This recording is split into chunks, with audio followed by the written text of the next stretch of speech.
Hello today. We remember Lekatit 11, not as a celebration, but as a decision. Lekatit 11 marks the birth of an organized struggle against dictatorship. It was the moment when fear ended and responsibility began. For many years, Ethiopia lived under repression. Identity was denied, languages were silenced, famine was used as a tool of control, difference was treated as a threat. From the north, we, the people of Tigray, organized resistance, not to dominate others, but to survive. We did not fight only to remove a regime. We fought to change how Ethiopia worked. Our struggle demanded something new: recognition of nations and nationalities, respect for language and culture, and dignity for all peoples. Out of this long struggle, a coalition was formed. It was called the EPRDF. The EPRDF was not born in comfort. It was born in sacrifice. The people of Tigray carried the heaviest burden.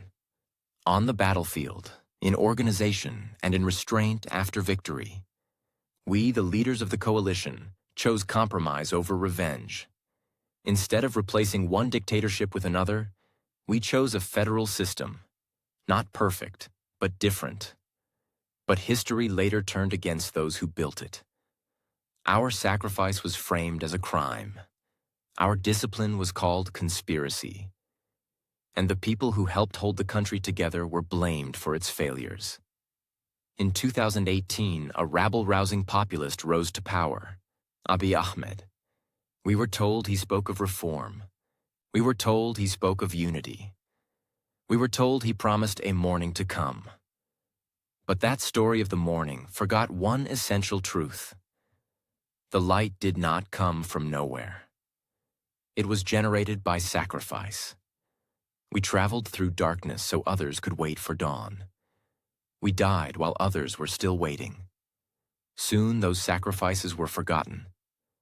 Words changed, accusations replaced dialogue. And in November 2020, a war was declared against us. What followed was not a normal war. It was a devastating siege. Banks were frozen. Fuel was blocked. Food and medicine were denied. Communication was cut. A whole region was sealed. Children were punished for a war they did not choose. Civilians were treated as targets, not as people. Tigray did not deserve this. No society does. This was not only a war against an armed group. It was collective punishment against civilians. Our women suffered violence. Our children faced hunger. Families disappeared into silence. And the world hesitated. Statements were issued, investigations were promised, but action was delayed. While people starved. Yet history teaches us something important. Tigray has faced siege before.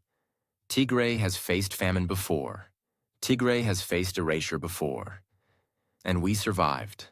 And we will survive again. Lekatit 11 reminds us why. It reminds us that resistance is not hatred, that discipline is not domination, that sacrifice is not a crime. Today, we remember Lekatit 11, not to live in the past, but to learn from our mistakes and protect the future of Tigray and the Tigray people. Because a country that forgets who saved it will never truly heal. But a people who refuse to forget cannot be erased. Our martyrs did not die for memory alone. They died so dignity would live. Thank you. February 19th, 2026.